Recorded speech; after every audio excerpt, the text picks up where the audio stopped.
Abu Nawas yang dikenal cerdik sehingga mudah menaklukkan siapa dan apa saja, termasuk Raja Baginda Harun al-Rashid sekalipun. Suatu saat, Abu Nawas sedang berjalan-jalan santai. Kemudian ada kerumunan massa di tengah jalan. "Ada kerumunan apa di sana?" tanya Abu Nawas. "Pertunjukan keliling yang melibatkan King Kong ajaib," jawab orang-orang. "Yakni pertunjukan King Kong yang bisa mengerti bahasa manusia. Bahkan King Kong itu hanya mau tunduk kepada pemiliknya saja." Abu Nawas tertarik dan ingin menyaksikan kecerdikan dan keajaiban monyet. Kini Abu Nawas sudah berada di tengah kerumunan para penonton. Karena begitu banyak penonton yang menyaksikan pertunjukan itu, sang pemilik King Kong dengan bangga menawarkan hadiah yang cukup besar bagi siapa saja yang sanggup membuat monyet itu mengangguk-angguk. Tidak heran bila banyak di antara para penonton mencoba maju satu persatu. Mereka berupaya dengan berbagai cara untuk membuat monyet itu mengangguk-angguk, tetapi sia-sia. King Kong itu tetap menggeleng-gelengkan kepala. Melihat kegigihan King Kong itu, Abu Nawas semakin penasaran sehingga ia maju untuk mencoba. "Tahukah engkau siapa aku?" King Kong itu menggeleng.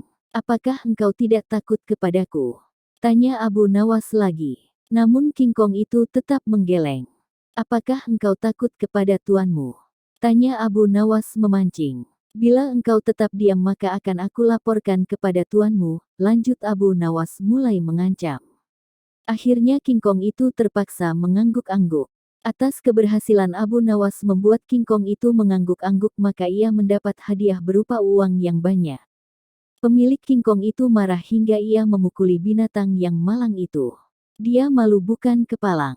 Hari berikutnya ia ingin menebus kekalahannya. Kali ini ia melatih King Kong hingga mengangguk-angguk. Bahkan ia mengancam akan menghukum berat King Kong bila sampai bisa dipancing penonton mengangguk-angguk terutama oleh Abu Nawas. Tak peduli apapun pertanyaan yang diajukan. Saat-saat yang dinantikan tiba. Kini para penonton yang ingin mencoba, harus sanggup membuat King Kong itu menggeleng-gelengkan kepala. Maka seperti hari sebelumnya, banyak para penonton tidak sanggup memaksa King Kong itu menggeleng-gelengkan kepala. Setelah tidak ada lagi yang ingin mencobanya, Abu Nawas maju, mengulang pertanyaan yang sama. "Tahukah engkau siapa daku?" King Kong itu mengangguk. "Apakah engkau tidak takut kepadaku?" King Kong itu tetap mengangguk. "Apakah engkau tidak takut kepada tuanmu?" pancing Abu Nawas. King Kong itu tetap mengangguk karena binatang itu lebih takut terhadap ancaman tuannya daripada Abu Nawas.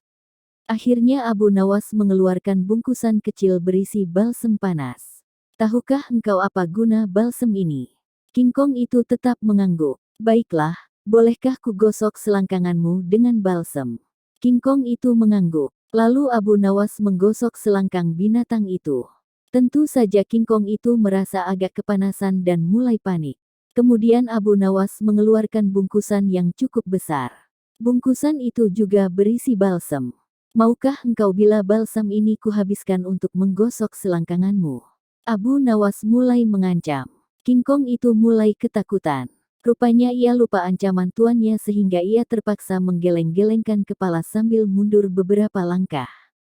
Abu Nawas dengan kecerdikan dan akalnya yang licin mampu memenangkan sayembara meruntuhkan kegigihan King Kong yang dianggap cerdik. Jangankan seekor King Kong manusia paling pandai saja bisa dikecoh Abu Nawas.